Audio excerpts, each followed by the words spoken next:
Hi, I'm Ross Rosenberg, the author of The Human Magnet Syndrome and the creator of the Codependency Cure. Welcome to my YouTube channel. Today I'm going to talk about a phenomenon that I finally put a title to because of this incredible psychotherapy session I had with a client of mine today. Before I tell you what it is, let me tell you the background. My client was talking about how much she wanted to stand up for herself and wanted the world to know how she really felt. And she told me that she always feels frozen right before those words come out. And there's like something that stops her. She described it as kind of like this electric jolt, that it's like a warning system. Don't say that. You're going to upset someone. You're going to disappoint someone.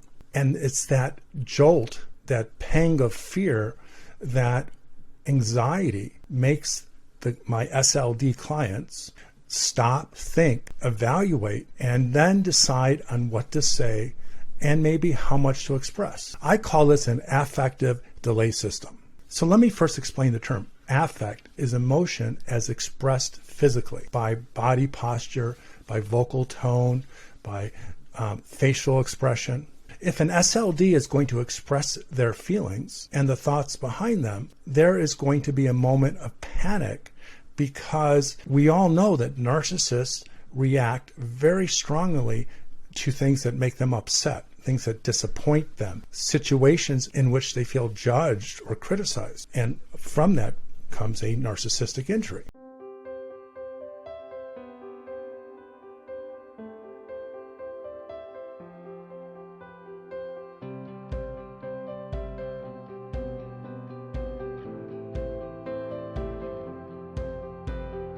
So any SLD who is in a relationship with a pathological narcissist, as I've explained, is either someone with borderline personality disorder, narcissistic personality disorder, or antisocial personality disorder. They are always on the guard for the potential of upsetting their narcissistic loved one and eliciting a narcissistic injury. And of course, essentially that means experiencing the consequence of that. And that has been their experience their whole life, all the way back to the childhood. Again, as most of you know who follow me, SLDD, codependency, it's not caused by accident. The Human Magnet Syndrome book, which I wrote, will explain all of that. But the SLD, at the very, very core of the personality, experienced severe trauma as a child, which I and many other people refer to as attachment trauma. And their childhood was unsafe because one of their parents was a pathological narcissist and the other codependent or SLD. In their childhood, during this attachment trauma, there was always danger. There's always the potential that if they said, did the wrong thing, they expressed the wrong emotion, communicated a feeling, an opinion, moved a certain way, looked a certain way, there was a potential for a narcissistic injury. And as I explain in detail in so much of my other work, the child in this crucible of attachment trauma figures out a way to avoid the narcissistic injury, and through this focus, this motivation, they avoid the worst of the narcissist. To do that, they have to be hypervigilant, they have to be on guard, they have to know the narcissist, and they have to adapt, accommodate, bend, and mold themselves with ease. This personality type, one in which you can become what the other person needs of you, you can become invisible. It requires this complex set of observation and reactions to avoid the potential of being hurt and to be a trophy child, the good child, the child who's a gift, the child that will make the narcissist feel good. And that's no easy task. And anyone who's an SLD will tell you that their childhood required them to be on their toes, to constantly watch out and evaluate things.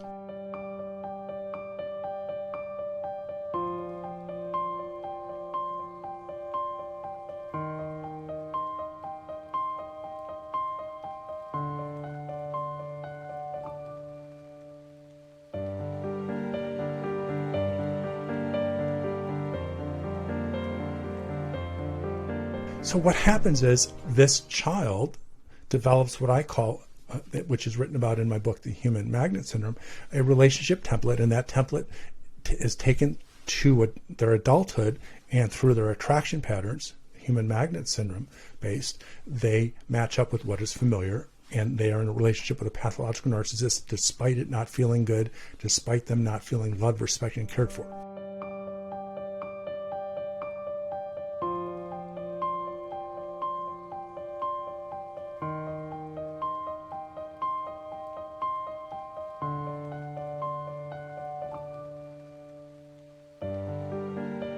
But that's not the purpose of this video. I want to talk about what I call this affective delay system.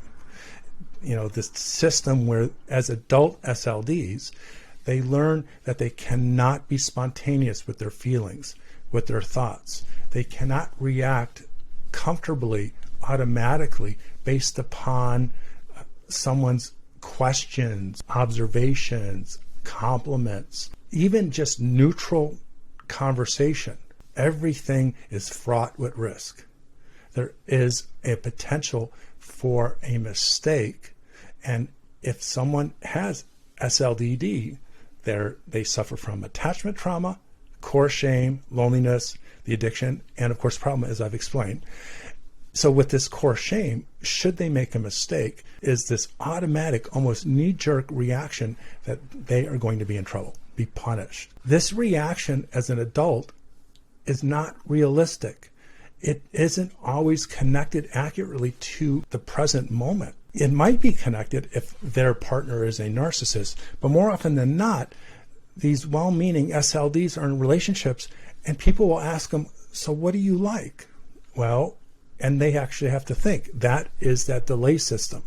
There is, and I think of the movie, the first movie of The Terminator, where Arnold Schwarzenegger's character had to read a screen that would give him choices on what to do, and then he would pick it. And so I remember that, and it's kind of an analogy of what the SLD has to do.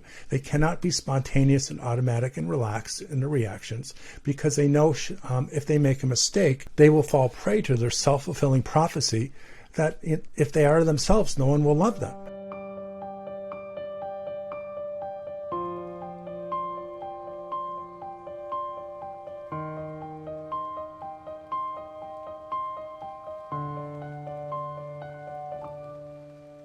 Or the only person that will love them is someone that is going to hurt them or not really appreciate them.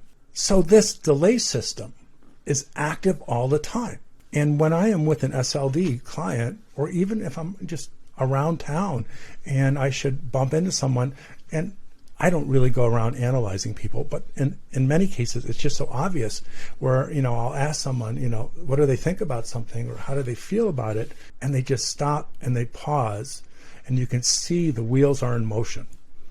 You can see this form of worry. And more often than not, they don't say something very definitive. And it requires a person who's not a narcissist, who really just wants to get information, to ask more questions and to push the SLD. And SLDs then start to get anxious. They start to get nervous, because the more someone pushes, the more they might upset them or disappoint them. So I want to talk to all of you that suffer from this affective delay system. And I want to say, I know it feels really bad. I know it's ingrained in you. I know that sometimes you don't even notice it. I know it gets in the way of you forming friendships, becoming more sociable, and just feeling comfortable in the world in which you live. It causes a lot of pain to you. But you don't have to live this way. You don't have to be this robot who has to think of the potential consequence before any statement, reaction, or opinion. You will find, if you pursue this journey, this what I call self-love recovery journey or program, that as you heal all the constituent elements that are responsible for SLDD, one moment at a time, you will find yourself in situations where your self-fulfilling prophecy is going to be wrong. Try and take a risk and do that. Let yourself not say the perfect answer. Let yourself try to be spontaneous. Trust yourself in your discernment of safe and unsafe people. Because If you are afraid all the time and you are either consciously or unconsciously directed by this self-fulfilling prophecy that should you say the wrong thing, you will either be in danger, you won't be liked, loved, or there will be a consequence, you live as a prisoner. It can be avoided because most SLDs have been gaslit. And the gaslighting is part and parcel to their experience with attachment trauma.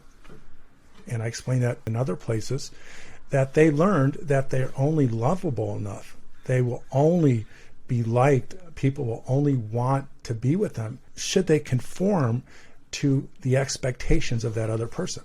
Well, that is just a bunch of malarkey. And because it's gaslighting, I'm suggesting that 75%, maybe less, but I'm going to go 75% of it, it's just not true. That if you do say the wrong thing, what's your favorite food? Mexican.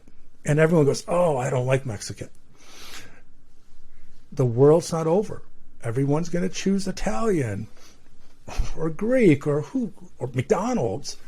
You're going to find that if someone says, are you kind of angry a lot? And you go into that Terminator mode. Okay, if I say the truth, what are they going to think?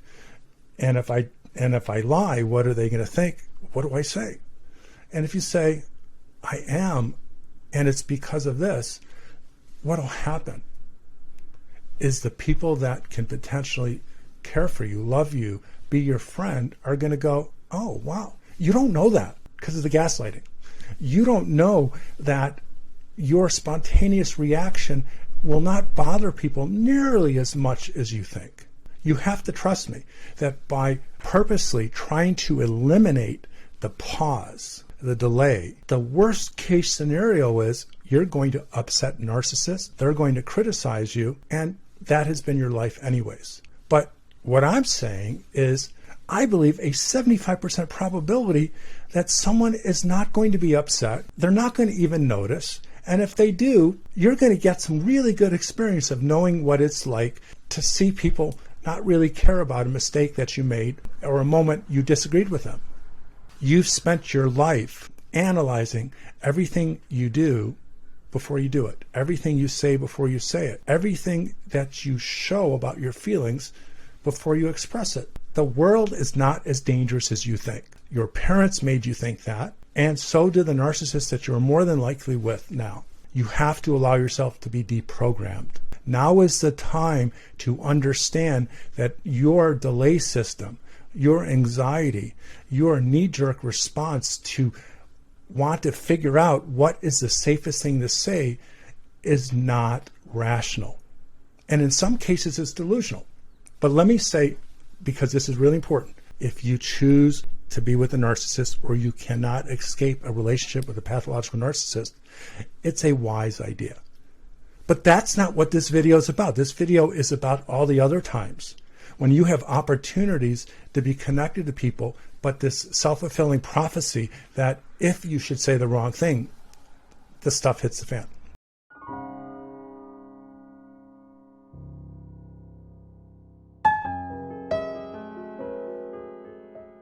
The world is not nearly as dangerous as you believe, and the narcissist won't tell you that. Most people are not going to be upset should you say something they don't like or agree with. Most people are not going to punish you. And by the way, should they get upset, you know exactly what to do. You're going to be okay because you have every defense mechanism, coping style, coping approach to the insanity in your life. Now, I don't think that's good, but what I'm trying to say is you're not going to be overwhelmed by it. So give it a try. Okay, you be well, and do take care of yourself. Bye-bye.